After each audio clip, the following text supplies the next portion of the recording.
Meet me at the Musial with Alan and Daniel. We'll talk about the Cardinals all night long. Everyone come gather round, listen to your favorite sound. We'll talk about the Cardinals all night long. We'll talk the games and all the rest, about the team that we love best. We'll talk about the Cardinals all night long. We're gonna talk about the Cardinals all night long.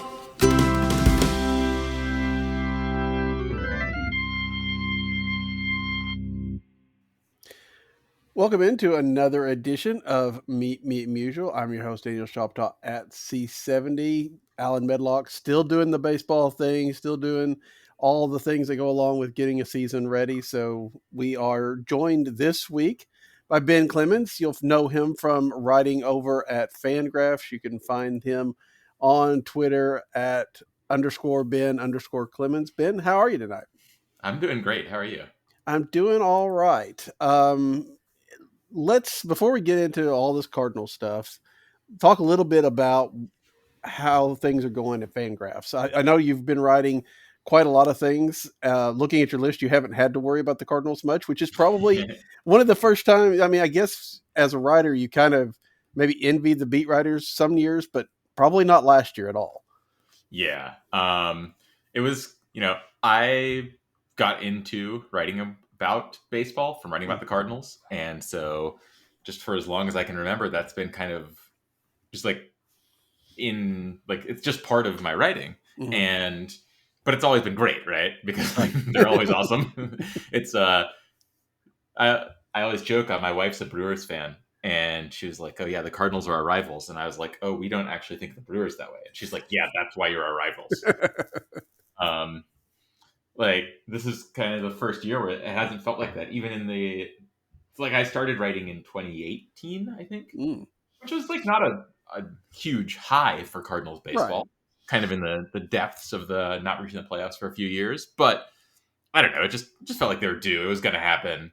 And it's not that it's been nice to be disconnected from everyday Cardinals writing, but I will say that it does soften the blow a little bit because look, I am a national writer, so I'm not really there's definitely no bias in my writing. I'm pretty confident of that. I think I do a good job not making anything too obviously one way or another. But it's more fun for me when the Cardinals are doing well. I still root for them. It's just so this year did suck, but it sucked a little less because I was able to it didn't affect my job. I could imagine that doing your kind of daily job of writing about the Cardinals when they're doing badly, just man, that sounds not very fun. Yeah, we had Katie Wu on last week, and she talked about how by the end of the season, I think she said she was doing cartwheels going into the last game of the year since it was going to be over. Yeah.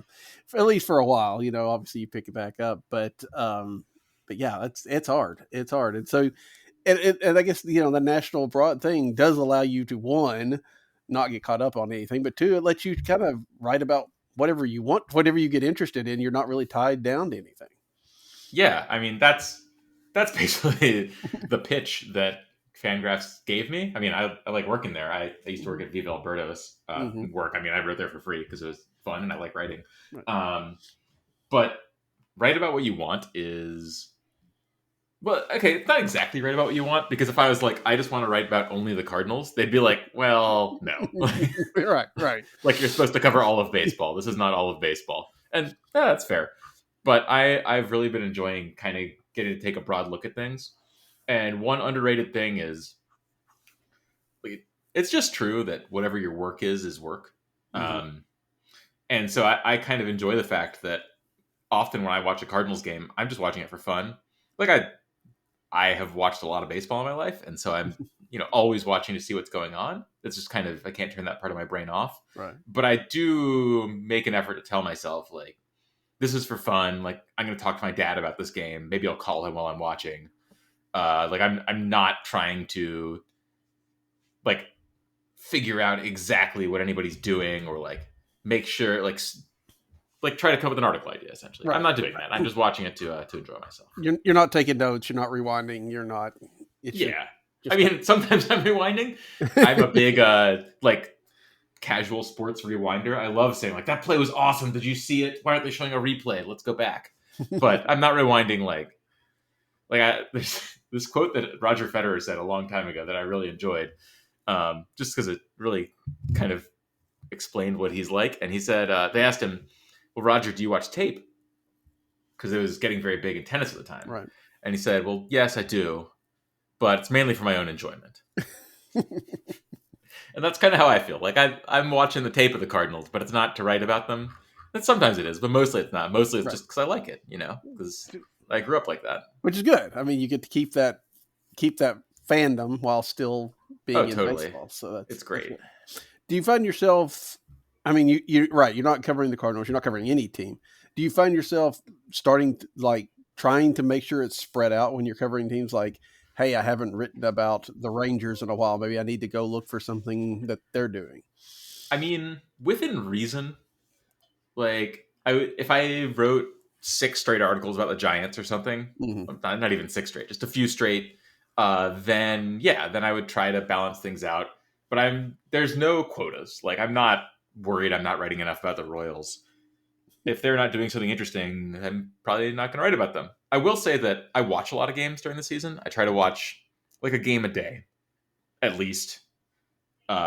Maybe not all the way through, but plenty of the action. Mm-hmm. And that I do try to fly around, because some of my writing, one thing that I came up with last year that I think has worked out really well is I started writing this column, like 5 things I liked this week.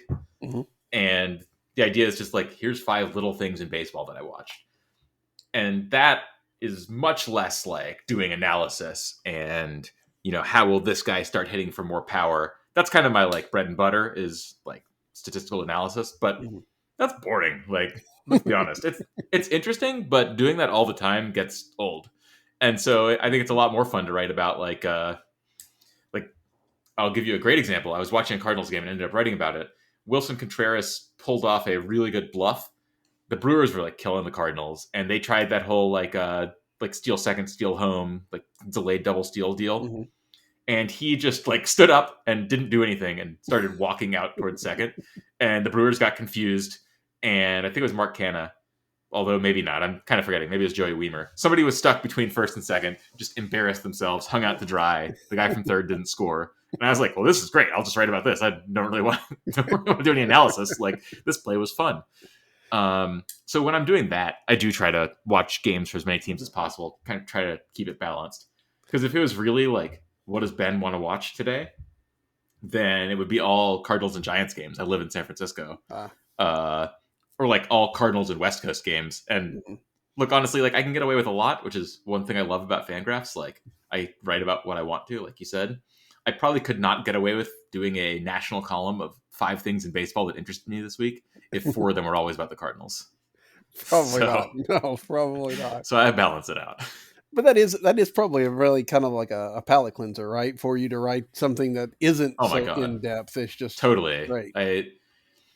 One thing that I don't know how much you care about the fact that sometimes writers get bored of writing. I don't know if that's actually like an interesting topic of conversation. Go with it. I don't care. I mean, it's interesting to me, and nobody's listening, so that's fine. Great.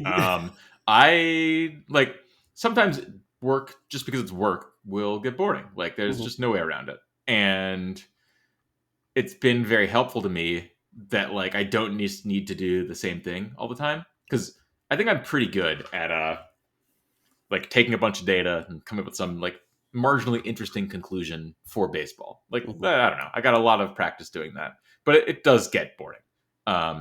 Doing anything all the time gets boring, and so I'm very happy that I figured out a way to write, like, because I love watching baseball and I love writing about baseball and I love writing, but sometimes I get tired of the math part, and so finding some way to not be doing math every day is great. If people are doing similar jobs, like not even similar jobs, just any job where you could come up with something that is job related but coming at it from a very different angle, it's been like a huge improvement to like the percentage of time that I feel burnout. Everyone feels burnout sometimes, but I'm feeling it much less now that I found some like different angles to come at it from. Well, and that's great. I mean, you're right. You gotta have something different every once in a while. You gotta have your Totally. dessert as well as your vegetables. So, and that's great. Have Dane Perry's gonna be on next week, and Oh, nice. obviously Dane is a national writer who does a lot of different type of writing than you do, but still Yeah. does national writing. And then he's of course started his Substack that is focused on the Cardinals. Is Mhm. that something maybe in the future you would think about doing, or is it you've got enough on your plate with Fangraphs? I mean, there's a whole never say never. Like, I don't want to say this here and then I do it in 3 years and you're like, Ben, Yes, came I'm on my saving this right podcast and now. specifically told me not to. Um, uh, but no, one thing that I have really enjoyed about Fangraphs is if I'm like, hey, I want to do this, Mhm. then I do it. Like, or then someone at the site will help me support me in it. David Appelman, our boss, the site founder and manager. That's one really nice thing. He founded the company. He owns the company. He is the company. Well, he is the company. That's probably a little grandiose, but That's pretty close. he's like he is a huge baseball fan who started Fangraphs because he liked fantasy baseball and wanted to get data online. So that's like a really good boss to have. Yeah. When I'm like, hey, David, I want to do this project, he's like, cool. Like, can we put it on the site somehow? Or I'll give you an example of something that I'm probably going to be doing before too long. I'm not very good at computer programming, which I think is something that a lot of people could say. Like, it's hard. Yeah. And I didn't take any classes for it in college or in high school. I mean, I don't even know if you can in high school. Certainly couldn't when I was going to school. Yeah. But in any case, like, I don't really know what I'm doing, but I've learned some on the job to like run queries and stuff and to figure things out. And so I thought, oh, like this is kind of interesting. I wonder if other people would be interested in learning some of this. So I asked like, hey, like, do you think it would make sense to get a project set up where like I go on YouTube or Twitch or something where I can share my screen Mhm. and like do baseball queries, except like figure out how to do it. Like, hey, I want to figure out this question and I have this data. How do I do it in a computer programming language? And start from me like really not knowing because I don't know. Like I'm a novice, and like a lot of places would say like, no, this is stupid. Like you don't know how to do this, so you can't record yourself doing it on company time.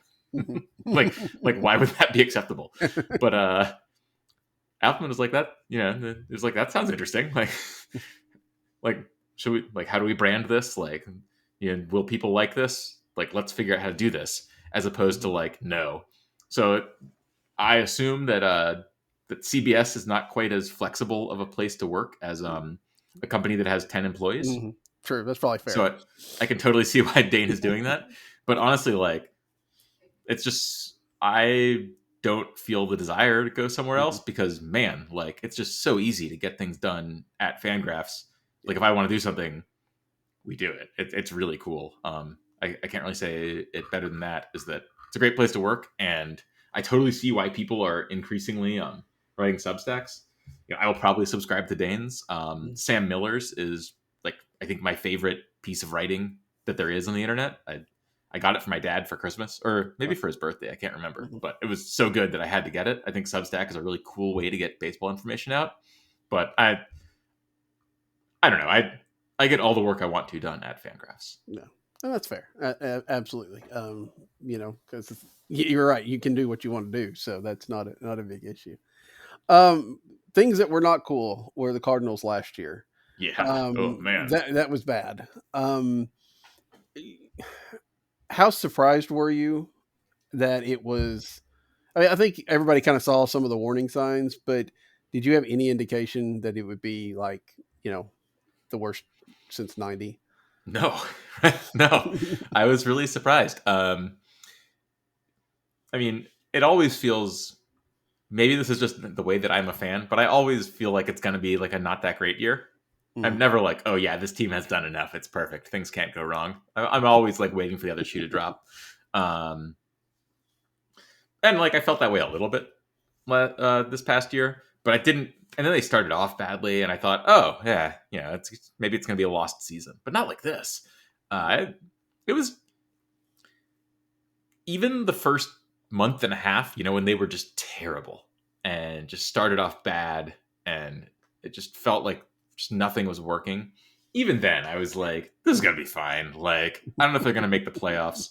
So my stepmom, or my mother-in-law rather, is a big Brewers fan, like my wife. And my dad had never been to either Wrigley or an American Family, AmFam. So we went on a trip last year to see both of them.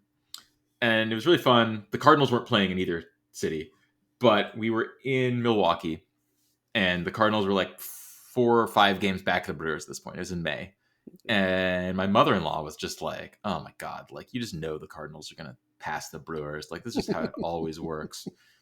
I remember the first time that I met her was, it was 2013. And either that year or the next year, I was talking to her about baseball, and it was like August 31st, and the Brewers were in first place. And the Brewers had been in first place all year. They had never not been in first place. And then the Cardinals took over first place on September 1st, and they were in first place the entirety of September. And she was just like, I'm so sick of this. And so, like, in my brain, it just will always work that way. So even when things weren't going well, and even when I'm like, this team is not well put together, I don't know. I don't think it's logical, but I thought, like, it'll work out. Like, they'll figure out some way. They always do. It's shocking, but it always works. And then, as it just kept not happening, as we got farther into the year, and it was like, oh man, like the Pirates still have a better record than us. But everybody has a better record than us. Like, this is one of the worst teams in baseball. It was just really surprising. I assume it was similar for you. Like, it just didn't quite feel real. Like, obviously it was real. Like, I'm not saying I doubted reality, but it was just like, this is weird. This is not how this works. Like, I've seen this movie a lot of times, and it always ends differently. Yeah. I think that, you go out of, a lot of people, because we do have that, what Ben Humphreys calls football brain nowadays, right? That, after the first week and they're, whatever they were, 1-5 or whatever the case may be, and we're all like, oh, it's a lot of people are like, oh, it's over like that. And you don't want to be that person. But then you get to the end of April, and it's like, it's gonna be really hard for this to be good. But okay, and then then you get to like halfway through May, and they're trying to put Wilson Contreras in the outfield, and you're like, this just may not be. Somebody did not get them the right script this year. That's a good point. When that happened, I was like, oh God, this is bad. Like, I don't know what's going on here, but this cannot be right. Like, they just got this guy. What are we doing? Yeah, it really did feel like a bit of flailing around in that first bit, right? Just something's going wrong. We don't know what it is, and we don't know how to fix it. So we're going to push every button that we can find. Yeah. So I'm going to plug more of my writing really quickly. That's what you're here for. I wrote the essay in the Baseball Prospectus Annual about the Cardinals this year, which was really fun. I've never written one of those before. And the idea of it is to like write a retrospective on the team and also then look forward to the next year. Yeah. And it's cool because I don't really get to do a lot of Cardinal-centered writing like we were talking about. But for this, it was basically just like letting my fan pathos play. And that is like, man, they've talked a lot about the Cardinals way, whatever you want to call it, over the years, but it's very undefinable, right? It's basically winning. There's certainly no specific thing that they do well, because you're like, oh, it's defensive fundamentals. Yeah, is it though? Like, Matt Carpenter played a lot of second base. John Jay played a lot of center field. Like, those are not actually good defensive players there. The great hitters, they're great players. Like, Matt Carpenter is one of my favorite Cardinals. But they're not, like, I think my dad would tell you that the Cardinals way is about defense.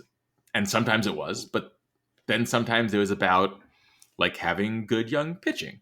And sometimes it was about trades. And sometimes it was about having Albert Pujols. And it just didn't feel like there was ever much of a actual way, but it always worked out. And so I just, like, my brain was just like, oh, it's fine. Like, I just assumed everything would be fine.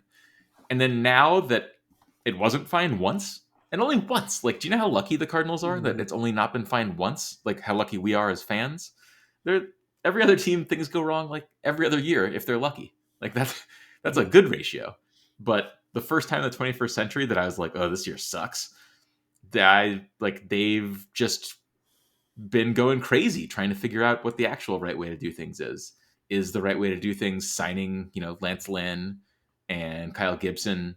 I mean, I really like the Sonny Gray signing, so I'm leaving him out here, even though I think that you could technically count it because I just really like him. Mm-hmm. I think he was a good deal, but it just seems like as soon as the spell was broken, like as soon as we realized that Santa Claus didn't exist, there's no getting it back. It's like, wait, maybe they were just getting lucky. Like, did they really have a plan? Is this actually a way? Is it just made up? And that's kind of what I'm feeling right now. Is just that everything this team has done has just turned to gold for years. And that's really cool. I mean, great work. It's very impressive by them. But as soon as like you need to see their like plan and intentionality and everything, it's like, I don't know. Like, this looks tricky. How is this really the way that you're supposed to do it? And that has been just a really, really strange feeling for me as a fan. I've never felt that about the Cardinals before, because by the time I was really caring about the ins and outs of a front office, they've just been hitting it every year. Right. Like they've just never missed. So it's been a strange year. Yeah. It was a year that I think, of course, fans, we overreact and all that kind of stuff. But it did feel like that was going to be that kind of wake up call, right? That to tell the front office, hey, maybe this, maybe you've got to fix some things. Right. And, obviously they did go out and make some moves this winter, but it still also feels like they didn't necessarily take it. I don't want to say they didn't take it seriously because that just sounds wrong, but it doesn't feel like they put as much import on that year as maybe they should have. Like they did say, hey, things didn't work, but we're going to go right back to our plan and it'll work for the next 30 years again. Right. Yeah, I agree with that. I mean, so where do you stand then here? Are we going into getting close to 2024, getting really started? You're right. The magic, the spell has been broken. If they falter again, where do the Cardinals go? I mean, that's a great question. I feel like it's going to end with like front office turmoil. I don't know whether that's like, hey, we brought in Chaim Bloom and he's going to get promoted to the number 2, and like we're going to get rid of the manager and like change Musial's role. I don't know if it's Musial saying like, you know what, I've had enough of this. Like, this isn't that fun when we're not winning, and like I've made plenty of money and people think I'm smart, and if I do this for 6 more years, maybe they won't. I truly don't know what will happen, but if you told me the Cardinals missed the playoffs this year, not even like if they have another 70 win season, I think the front office is going to leave, like right. One way or another. But I think that's pretty unlikely. Like 70 wins is just, I'm not seeing it. But I think if they miss the playoffs, we're going to go into next year and 2 of the top 3 decision makers will not be there anymore. And just like, that's like, someone has to do something. I will say, like, the Cardinals have a good team. I don't think that 2023 was reflective of actually how good they were. I think just things started spiraling wrong, and they didn't do a good job building the team. Like, they didn't have enough pitching. Right. And that can really hurt you. But it doesn't have to. And if you ran that season back a bunch of times, I think almost every time they win far more than 70 games. Like, one thing that could happen is that they didn't fix anything. The plan was bad, and the NL Central sucks, and they just win anyway. like I think that's entirely in play. The Brewers just traded Corbin Burns. Like, they're getting worse on purpose to get better in the future. The Cubs, I don't know. The Cubs could improve a lot still, but like, this is not yet a team that is super scaring me. Like, they're playing a guy who just couldn't remotely crack the Dodgers roster as their starting first baseman. Like, Yan Gomes is their starting catcher. That's like, he's kind of a backup. I mean, a good backup. Don't get me wrong. Right. But like, everybody makes fun of how bad Nick Madrigal is, and like what a joke it is. Because I'm a big Nick Madrigal fan, and I think I've been mocked for my continual overrating of him. Well, he's starting for them at third base. Like, they have a lot of starters where you're like, really, him? Like, is he funny or something? I mean, it could work out really well, but when you're talking about that as one of your chief competitors, Yeah. like there's just space for the Cardinals to be wrong and not get it right and still just win going away. Like that's the benefit of playing in the NL Central, where look, I'm giving the Reds not enough credit here. The Reds look pretty good right now, but mostly teams in the NL Central aren't quite as good as teams in the East or West right now. And so the Cardinals have been as good, and so that's why they keep winning. It could easily happen that they drop a level and yet just beat everybody because it's a bad division. I think that would be, like, if the Cardinals win 85 games and win the NL Central, presumably things just continue the way they are, but that'd be really disappointing. That would be like kind of the worst case outcome for me. Yeah, I mean that, because it really feels like the front office would take that as we're back in the playoffs. We did what we needed to do. Like, we did enough, and it's like everything's gonna come back the way it was, but it doesn't feel to me like, if that's the case, that everything's been fixed. Like, it still feels a little, if that's what happens, if at the end of the day we're like, well, what the Cardinals really needed to do was go sign a bunch of average pitchers to win 85 games. Like, I don't want that to be the takeaway. I don't want them to have this happen, have those guys not work out that well, and be like, great, all we needed was them to not be abysmal.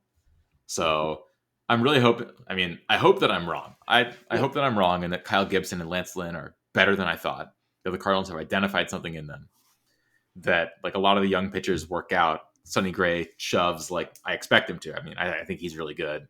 And the signing of the offseason, honestly, like, probably for any team, him or Imanaga, like, I could see them winning 95 games next year. And it's like, oh, wow, like, the hitting talent was really there.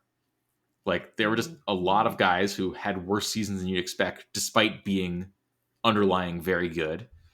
Like, they never have issues with injury, which I think is extremely to the front office's credit. You know, they really build overlapping teams to where if one guy gets hurt, well, there's like 6 others who do basically the same thing. Yeah.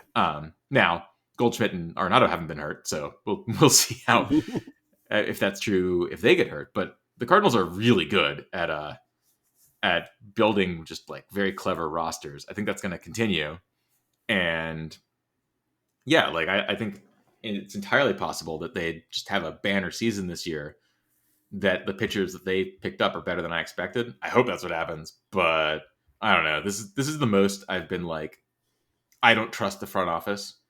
And the thing is, like, I think that is like a majority opinion now. But even then, I'm worried I'm wrong. Like, I think the Cardinals front office has been pretty good for a while. Like, pretty impressive for a while. I think that they, like, I don't quite understand their plan. As I said, like, maybe there was no plan and they were just kind of winging it and doing well. But they've just, like, developed a lot of players, and there's clearly some method to their madness somewhere. I just don't know where it is. And look, I hope I get proven wrong, and that it was just all there, and it just snaps together that they're just better at evaluating pitchers than I am. But I haven't felt worried like this going into the season, or uncertain like this. Yeah. Yeah, because I don't guess maybe worst case scenario of, Lance Lynn and Kyle Gibson being good this year is they would probably have their option picked up for next year. Oh, yeah. And then you're looking at, pitchers that are a year older, and did they really change, or did they have a good year? And, it may be a little bit of a mirage this year and fall apart in 25. Now, hopefully not. And there are, by the time 25 comes around, you've got people like, Takao Roby and other things that may be a little tink hints perhaps that are maybe. I'm very excited to see Graceffo in the majors. Yeah. All those guys could be, ready to take over. And so maybe you could, cut a Lance Lynn but still that's a lot of ifs and buts and stuff like that. And, given the fact that we're seeing this week, the Cardinals system being ranked, 18th, 20th, and there's not that high level talent coming through to save a lot of this like there used to be. Yeah. Respect, credit to them. A lot of their high level talent just hit the majors, like Jordan Walker. I think Mason Wynn is still on all the prospect lists. Yeah. Despite being on the major league roster. So he's kind of a double dip, but like Walker's out of eligibility. Nolan Gorman graduated and is better than I think people expected. There's the classic, like, Brendan Donovan is much better than people expected as a prospect. They do a good job at, like, Newt Barr's better than people expected as a prospect. They do a great job of getting the most out of their system. So I think those farm system rankings are probably a bit too harsh in terms of like the value the farm will deliver to the team. They're really good at making it work. Like big credit to them for the fact that their farm system just historically outperforms its rankings. But yeah, like particularly on the pitching front, because it's not obvious where you'd have a bunch of hitting reinforcements appear. Like, where would they play? Right. The roster is very crowded with pretty good hitters. Especially on the pitching front, yeah, like it's not great. And the fact that it's not great, despite the fact that most of our best pitchers are a bunch of dudes we got last season because we realized we needed pitchers, like, doesn't feel incredible. I think that it would be dumb to bet against them turning it around because they've just been historical winners, but they haven't. It's not turned around yet. Right. Yeah. Until you get into the season, and again, we pointed out that the schedule does them no favors early on. So if they get off to a bad start, then what does that tell the team? What does that tell everybody else? I know what kind of panic will show up in the fan base, but yeah, until they put it together, you just don't know. Now the Cardinals have done, I think, a fairly decent job this winter putting a bullpen together and doing it in creative ways, right? A Rule 5, some minor league pickups, waiver wires, trade of outfielders, and then assuming that Kenyon Middleton signs, the only one, a free agent as well.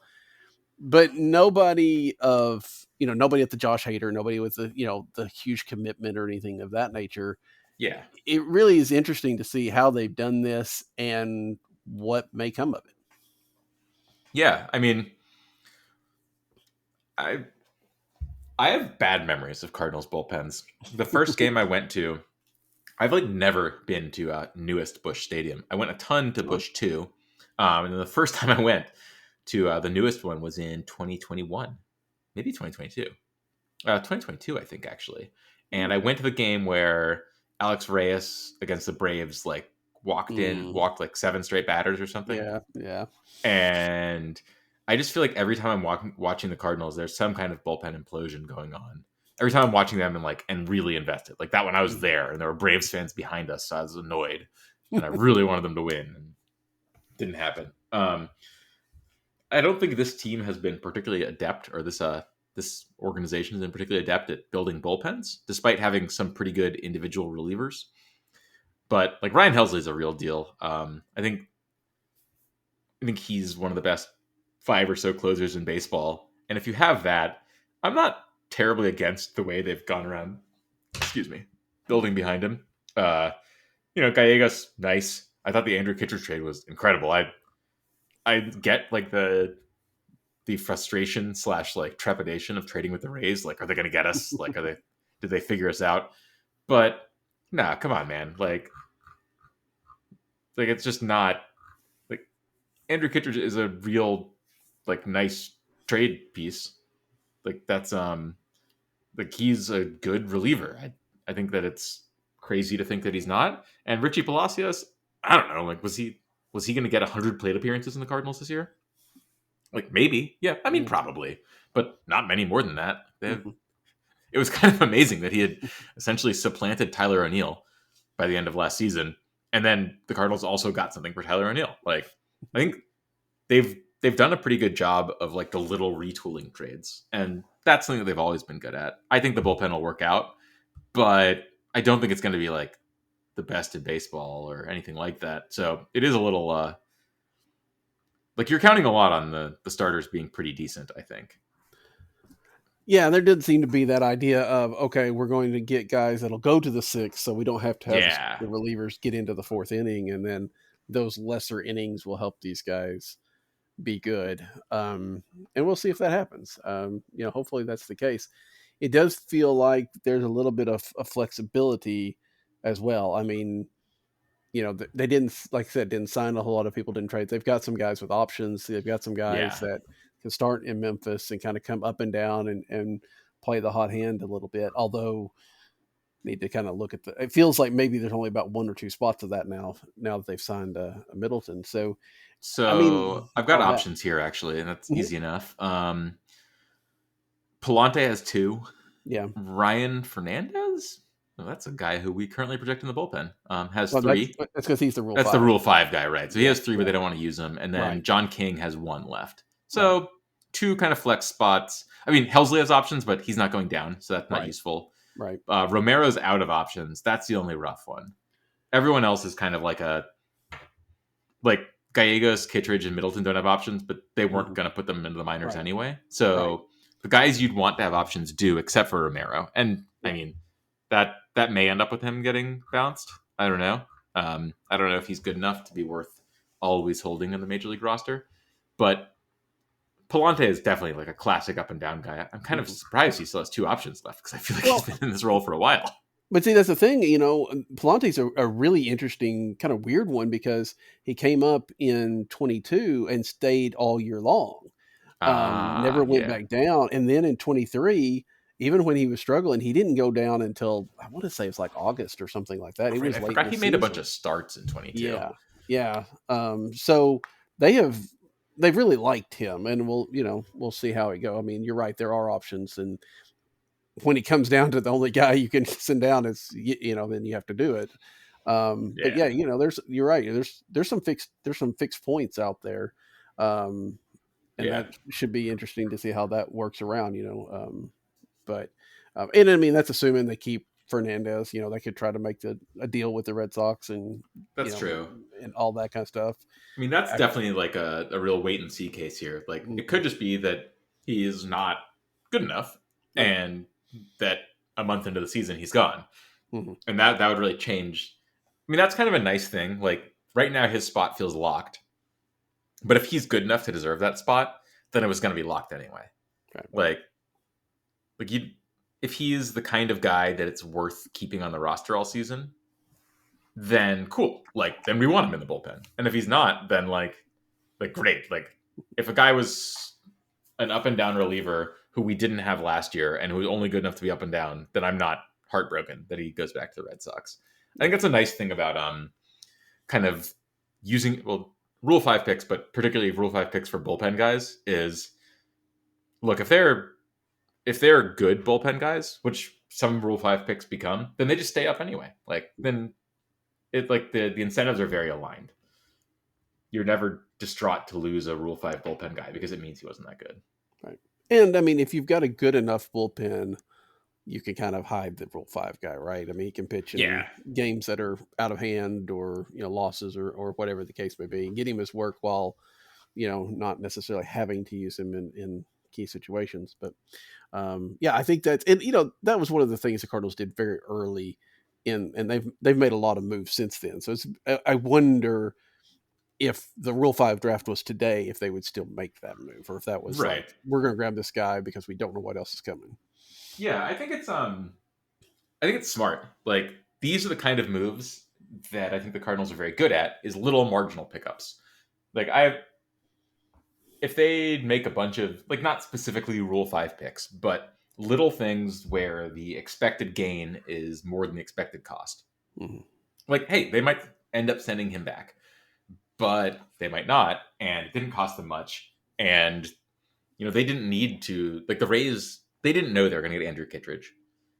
I think that trade benefited the Cardinals fairly solidly. They didn't know that they'd want to sign Keenan Middleton. I'm less confident that I like that. I don't really know enough, and I don't know. Like I'm not the part of the offseason where I'm going to do a deep dive on a middle reliever before spring training starts. I'm going to watch him throw in spring training and be like, oh, okay.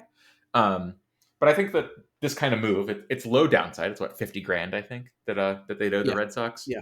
If they send him back, okay, like whatever. If I'm really concerned about the Cardinals saving $50,000, I want to stop watching baseball. I never want to be in that situation.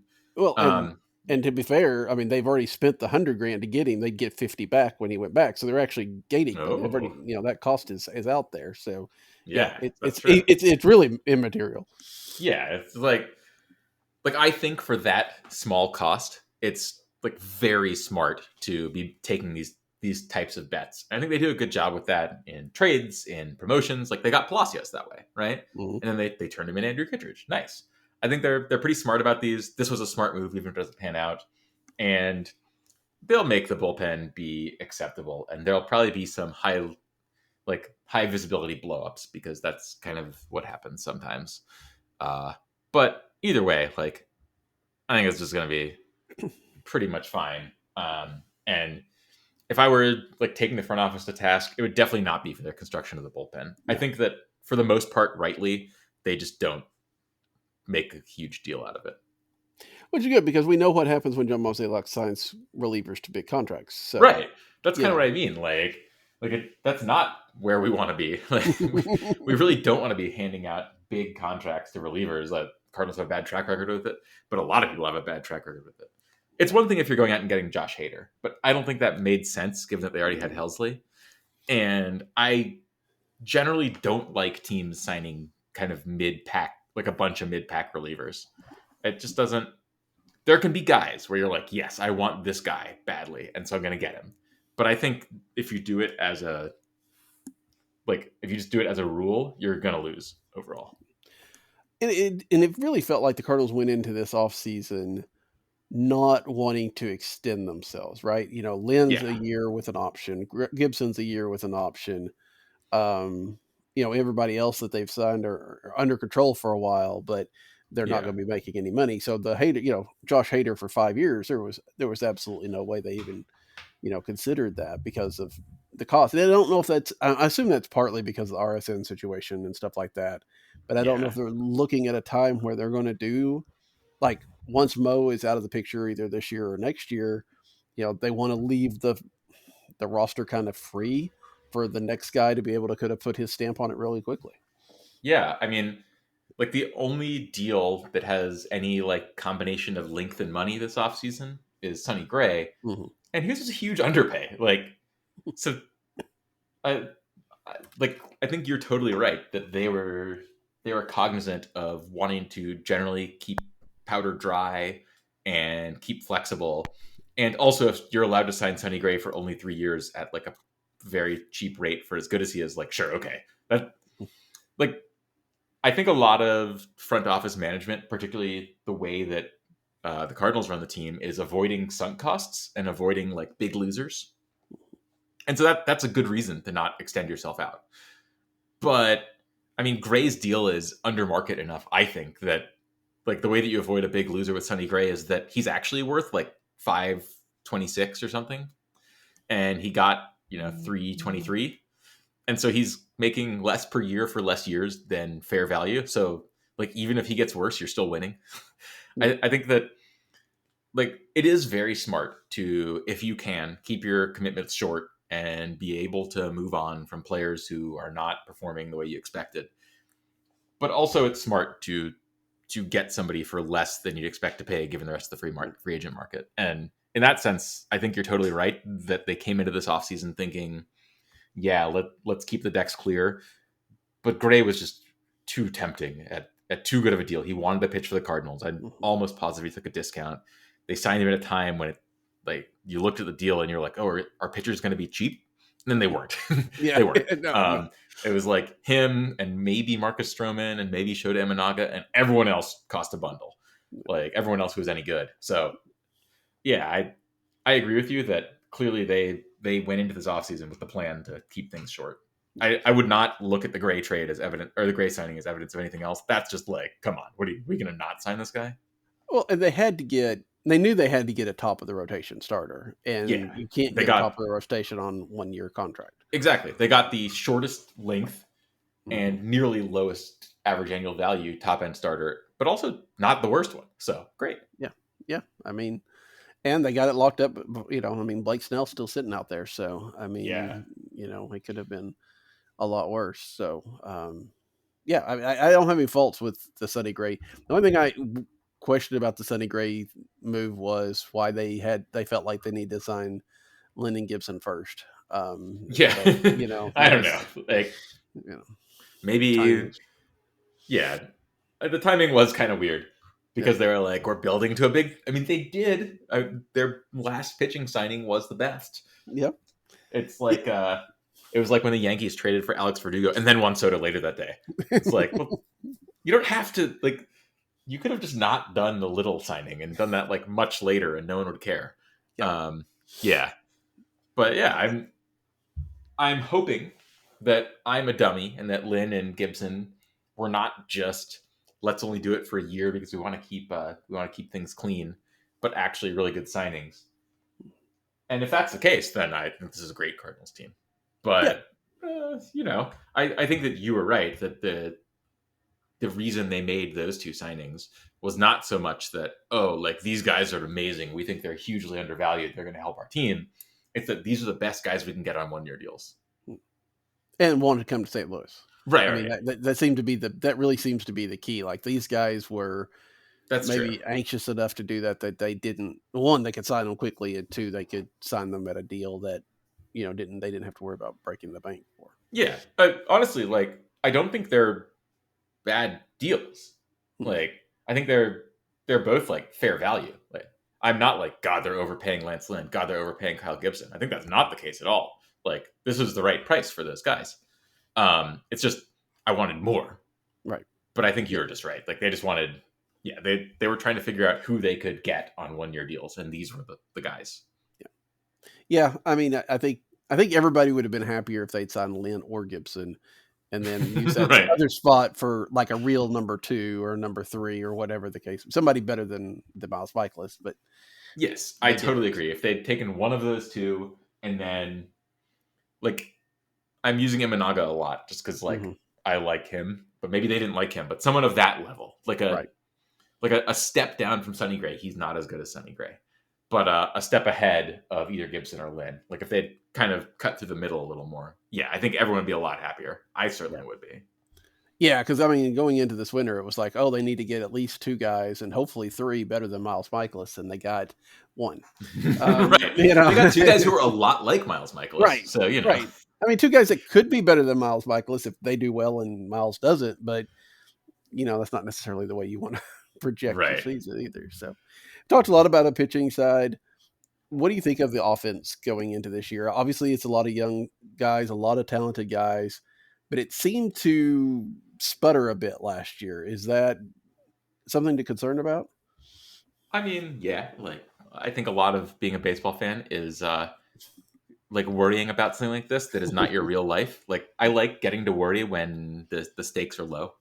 And look, let's be honest. The Cardinals losing a game or having a worse offense than expected hurts my life a lot less than a lot of like things that actually affect my life.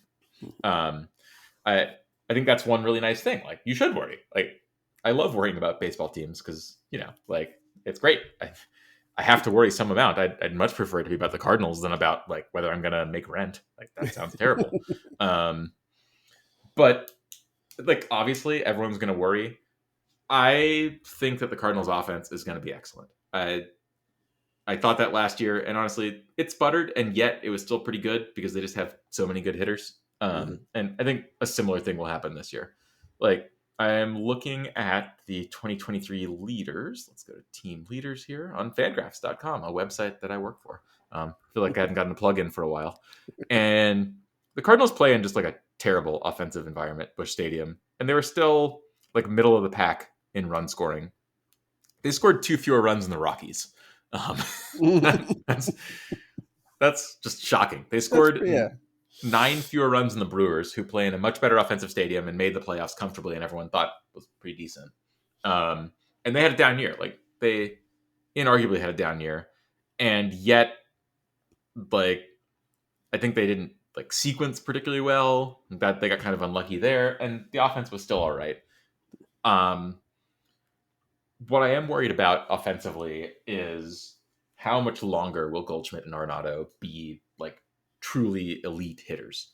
One thing that I give the front office a lot of credit for is when they realized that the plan from like the 2010s wasn't working, post Pujols, post Carpenter not being at his best, when Molina stopped being a huge difference maker offensively.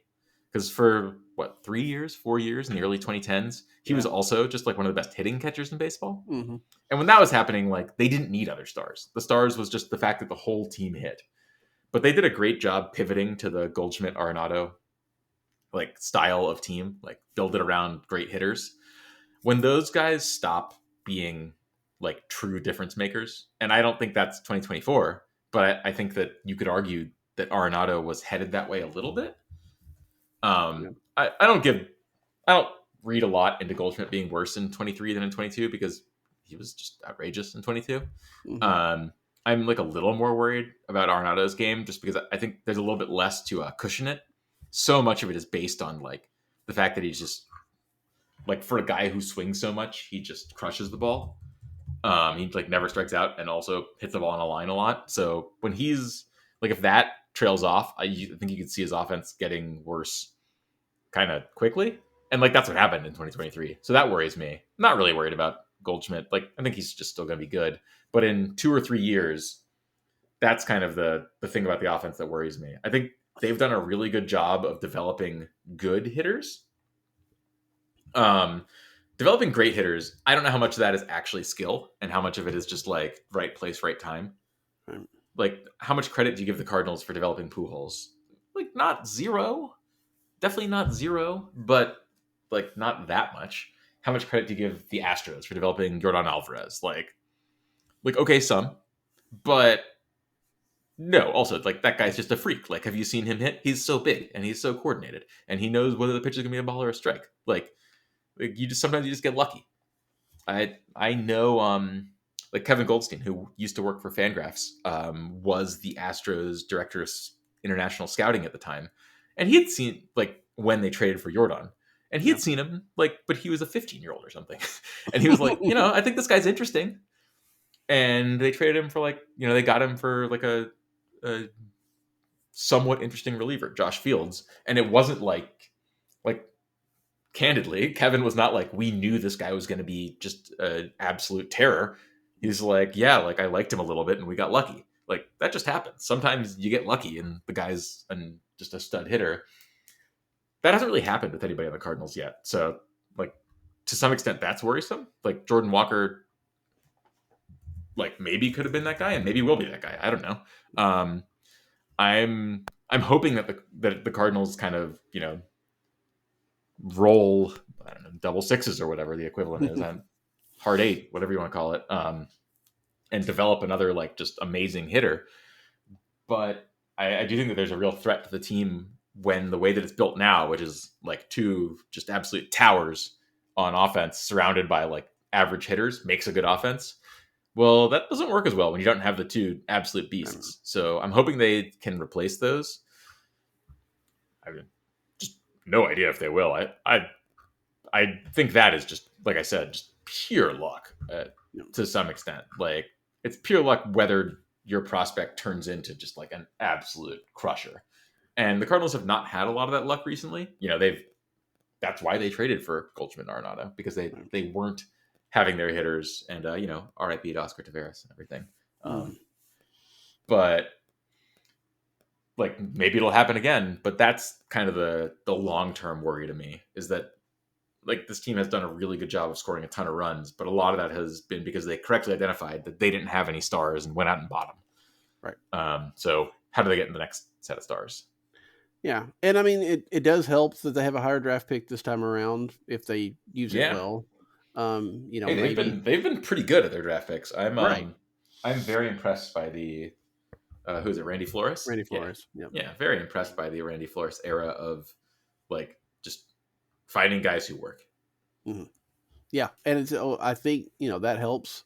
But yeah, I mean, because you got to have the talent there to develop, and that's sometimes hard to find in the 20s of the draft round. But you can, obviously, Pujols was 13th round. I think you can find those kind of guys somewhere here and there. So I know that you're right. That is going to be very interesting to see how that develops.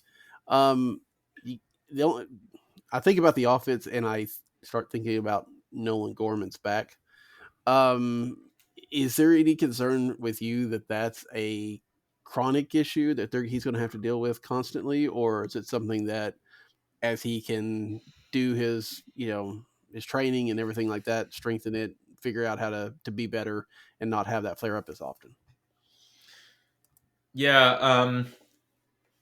for position player injuries, until they get to like Byron Buxton level, I think I've just found it easier to not care too much. Like it just doesn't seem like a lot of those stick with guys. Yeah. If you think about the injury prone like hitters of like Ronald Acuna, I feel like has a reputation as being pretty injury prone, but like, do you care? He's great. And also he wasn't very injury prone last year. I think that I'm not too worried. I'm much more worried about pitchers who are injury prone and constantly hurt, even if it's not elbow things, even if it's not shoulder things. If your body is just not like up for it as a pitcher, that really worries me. Back injuries are obviously the scariest among hitters, just because like soft tissue injuries just don't seem as bad. But they just seem pretty random for hitters. They're not exerting the same body part with this inhuman stress in the way that pitchers are. But I'm not saying that his back is going to be healthy. I'm just saying that it doesn't feel like it wouldn't change my evaluation of him very much, essentially. That he is what his record is, and I wouldn't strongly dock him for his back, and I wouldn't, like, if his back were magically healed tomorrow and had never had any injuries, and he had just missed that time for something else freakish, like punched a plate glass window and cut his hand, but clearly that's now healed, I would feel the same way about him. Which is, and to be clear, I think he's a really good hitter, and I think I wouldn't be surprised at all if he ended up out hitting Jordan Walker as a Cardinal. Like, I know that the prospect shine is more off of Gorman, but I think I was very wrong on him. I was kind of not in. I was getting into trying to do some historical looks at what kinds of prospects have panned out, and my model did not like Gorman. It just thought like people who strike out as much as he does at low levels of the minors mostly don't work out. And so I was down on him for sure. And I think that was wrong. I think that, one of the reasons that those historical analyses haven't worked that well is that like plenty of hitters strike out a lot in the minors, but not plenty of hitters hit the ball as hard as Gorman. Right. And we used to not be able to measure that. And so I think there was a lot more fool's gold 30 years ago. But people who I talked to, like either in the Cardinals org or who scouted the Cardinals org, were just like, oh, this guy just absolutely obliterates the ball. Like that's why he strikes out so much. It's because he's swinging so freaking hard. And yeah, like I was wrong on that. He really does just smash the ball. Looks like I don't want him to strike out this much, but I think that he's going to be the real deal. Well, and we will get to see that pretty soon as the season starts.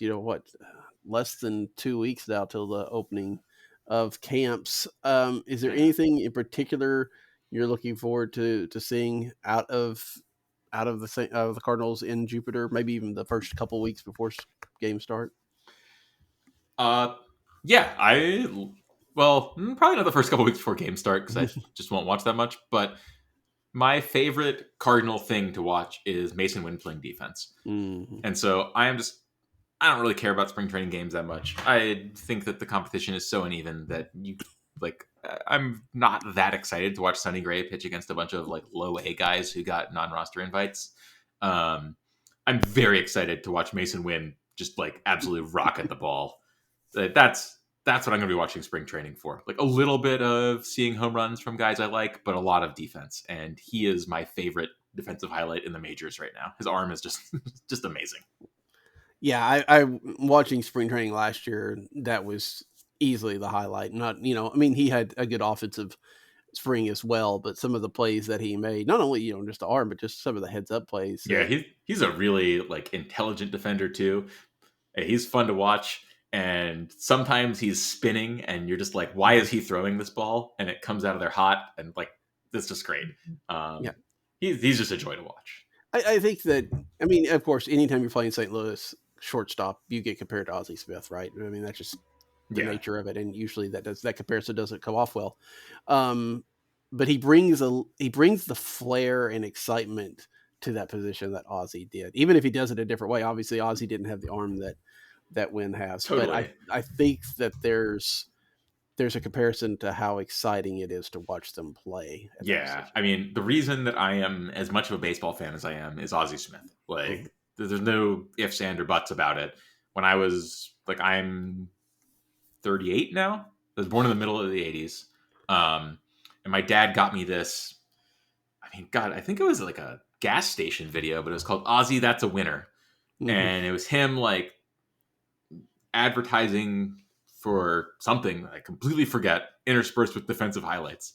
And I'm lefty, but I watched that video in my basement like day in and day out till the tape wore out, and practiced all of his throws, like, which I couldn't do. I was 5 or something. Right. And so that has just been like linked to my Cardinals fandom for my life. And I totally with you that part of the reason that Mason Wynn highlights are my favorite thing is because it gives me a little bit of that old Ozzy feeling. Yeah. It's gonna be fun to see how, and I'm really interested to see him and Walker together for the year, and if they can kind of push each other, and there are things to be excited about, even if there's a few clouds on the horizon as totally. Well. Ben, I know you've been writing. You've written quite a bit, even as of recently. Have you got anything else you're working on for Fangraphs? Yeah, always. It's always a little. You always have like 3 or 4 started in somewhere. Yeah, try to have a few things on the boiler, a few things that I'm prepping, a few things that are cooling down to go. I'd say the big thing that's coming up is we do a big prospects week around like right after the Super Bowl, basically. So as soon as people stop looking at football, we say like, here's all of our prospect coverage. So that's in 2 weeks. I always contribute some like data-driven guys who maybe the lists don't love, but who might be contributors. So I always do that. But more importantly, our prospect team is going to be just putting out like a metric ton of information. There's going to be a lot of Cardinals prospects on it.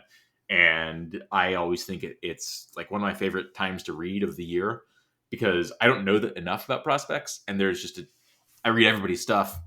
It's fun when the BP 100 comes out, fun when Baseball America 100 comes out, but obviously I'm partial to ours, and that's coming up soon. I'm really excited. That'll be fun. I mean, it is that time. We're right. A lot of prospect stuff out there, a lot of things as the season gets started, and so everybody should go and check that out. Check Ben out at Fangraphs, and thanks for joining me tonight. Yeah, thanks for having me on today. Yep. Like I said, next week Dane Perry will join us, but until then, for Ben, I'm Daniel. Good night. Alisea, the second for 1, the double play. What a double play by Ozzie Smith. Oh, mercy.